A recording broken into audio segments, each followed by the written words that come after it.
Hello family, welcome back to my channel Mousumi's রান্নাঘরে সবাইকে স্বাগত। গাইজ, ভিডিও কীরকম লাগছে না লাগছে অবশ্যই আমায় কমেন্ট করে জানিও। আর গাইজ, আজকে আমি একটা শর্টকাট রাইস বানিয়ে তোমাদের দেখাবো। তো তার জন্য এখানে গোটা গরম মশলা আর তেজপাতা আর কি আমি ঘি দিয়েছিলাম প্রথমে, ঠিক আছে, মানে ভাতে খাওয়া যে ঘিটা, গাওয়া ঘি। তো অল্প করে বানাচ্ছি আর ঘি দিয়েই পুরোটা বানাবো। আর তোমরা সাদা তেলও ওর সাথে মিক্স করতে পারো, কারণ বেশি ঘি তো সবাই স্যুট করে না গাইস। তো আর ভালোও লাগবে না, মুখটা সেই ম্যারম্যার করে খাওয়ার সময়। যাই হোক, এখানে হচ্ছে ড্রাই ফ্রুটস, আচ্ছা, পনিরটা ভেজে তুলে নিয়েছি প্রথমে, তারপরে কাজু কিশমিশটাও ভেজে একটু তুলে নিয়েছি। এখানে গোটা গরম মশলা আর তেজপাতাটা একটু ভেজে নিলাম। খুব কম তেলে এটা হয়ে যায়, তেল বা ঘি। এখন ক্যাপসিকামটা দেব, গাজর দেব, টমেটো দেব, ঠিক আছে। তোমাদের কাছে পেঁয়াজ গালি কড়াইশুঁটি যা থাকবে দিয়ে দেবে, শীতে তো অনেক রকমের ভেজিটেবল পাওয়া যায়, দিয়ে দেবে। আমি এটা আমার মেয়ের জন্য অ্যাকচুয়ালি আজকে বানাচ্ছি, আর হেলদি করে বানাচ্ছি। একটু আদা কুচি দিলাম, ঠিক আছে, ঠান্ডা পড়েছে যেহেতু। তোমরা কি কি সবজি পছন্দ করো সেই হিসাবে কিন্তু রাইসে অ্যাড করবে, ঠিক আছে। আমি দুটো কাঁচা লঙ্কা চেরা দিলাম। যাই হোক, সাইডে আমার মায়ের মনে হচ্ছে মানে দুপুরের যে আজকে রান্না, দুপুরের মেনুর মনে হচ্ছে ডাল সেদ্ধ হচ্ছে, ওটা রেসিপির নয় গাইস।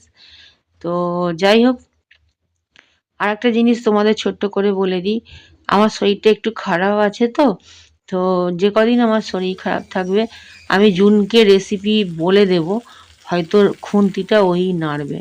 তবে আমি খুব তাড়াতাড়ি নিজে ফিরে আসছি।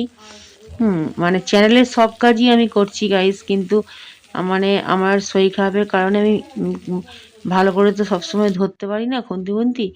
মানে আমার হাতটা একটু, আঙুলগুলো একটু বেঁকে গেছে গাইস, ঠিক আছে, শরীর খারাপের জন্য। তো যাই হোক, খুব তাড়াতাড়ি চ্যানেলে ফিরে আসার চেষ্টা করব। ফিরে এসে গেছি বলতে পারো 90%। তো যাই হোক, চালটা না গাইস, তোমাদের একটা জিনিস বলে রাখি, যখন তোমরা রাইস বানাবে, ঠিক আছে, আর চালটা না মানে একটু ভেজে নেওয়ার চেষ্টা করবে, তাহলে না ভাতটা ঝট করে ভাঙবে না।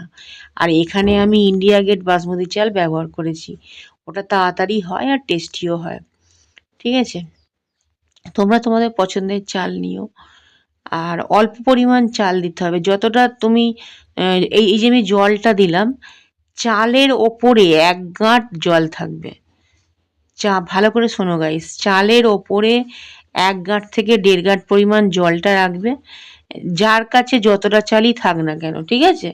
তাহলে না ভাতটা ঝরঝরে হবে। যাই হোক, পরিমাণ মতো একটু নুন আর একটু সামান্য তোমরা চাইলে চিনি দিতে পারো, আমি যদিও চিনি দিইনি। পরিমাণ মতো নুন দিয়ে একবার গ্যাসটা হাই ফ্লেমে করে এটাকে ফুটিয়ে নিতে হবে। এই দেখো, ফুট ধরে গেছে। এবার যখনই ফুট ধরে যাবে তখন গ্যাস স্লো করে চাপা দিতে হবে, বাকিটা স্টিমে হয়ে যাবে। মাঝখানে একটু খালি নাড়িয়ে দিও, ঠিক আছে। আহ, এই দেখো, খুব সুন্দর হয়ে গেছে, ঝরঝরে। এইবার একটু হাওয়া খেলে আর একটু ঝরঝরে হয়ে যাবে। একদম হেলদি একটা রাইস, অল্প পরিমাণ বানিয়েছি। এইবারে ভাজা ড্রাই ফ্রুটসগুলো মিশিয়ে দিতে হবে।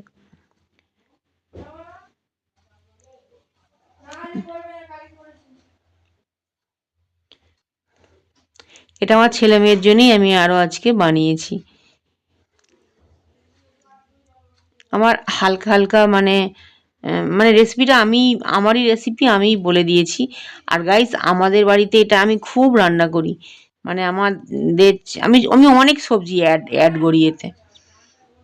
আমি আমার পছন্দের সবজি অ্যাড করি, আর স্যালাড দিয়ে ছেলে মেয়েকে টিফিনেও দিয়ে দিই। আর ওদেরকে বাড়িতে যখন একটু আনকমন কিছু খাওয়ার হয় তখন এই ধরনের খাবার বানিয়ে দিই। আর আমার ছেলে মেয়ে এগুলো খুব ভালোওবাসে। আমি ছোট্টবেলা থেকে ওদেরকে এই ধরনের খাবার খাইয়ে দিই। মানে একটাই রান্না হবে, এদের সময় বাঁচবে, ধৈর্য বাঁচবে, ঠিক আছে, অথচ টেস্টি, অথচ হেলদি।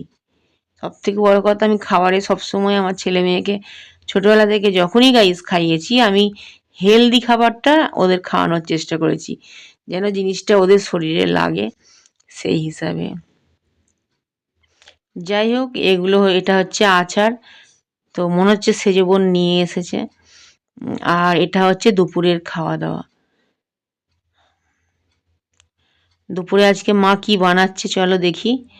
এটা তো চিনি দিচ্ছে, মাছ আছে, আলুর দম আছে, আলুর দম না মাছের ঝাল না মাংস তাও জানি না গাইস, কারণ এগুলো আমি ভিডিওগুলো করিনি, আমার মেয়েই করেছে। তবে চাটনি হচ্ছে সেটা বলতে পারি, আর মা রান্না করছে।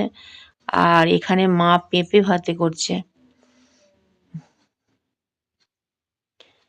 আমার মেজো ভগ্নিপোত পেঁপে ভাতে খেতে খুব ভালোবাসে।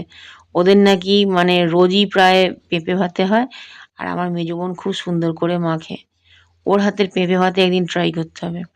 যাই হোক, এটা কিছু একটা ড্রাই তরকারি, এটা মনে হয় ডাল, ঠিক আছে। আর এখানে চাটনি হচ্ছে, ওদিকে মা ডাল মনে হয় পুঁটলিতে বাঁধা আছে, ওটা ডালই হবে। আর পেঁপে ভাতে মনে হচ্ছে তেল লঙ্কা দিয়ে পেঁপে ভাতে মাখছে। যাই হোক, এইটা হচ্ছে আমার সেই বিশ্ববিখ্যাত কড়া। কড়াটা খালি পুড়েই গেছে গাইস, কিন্তু ইউজ তো করা যাচ্ছে, ওই জন্য মাকে দিয়ে দিয়েছিলাম। যাই হোক, এই হচ্ছে ঘটনা। আজকের ব্লগটা এখানেই শেষ করছি, চলে আসবো নতুন কোনো ব্লগ নিয়ে।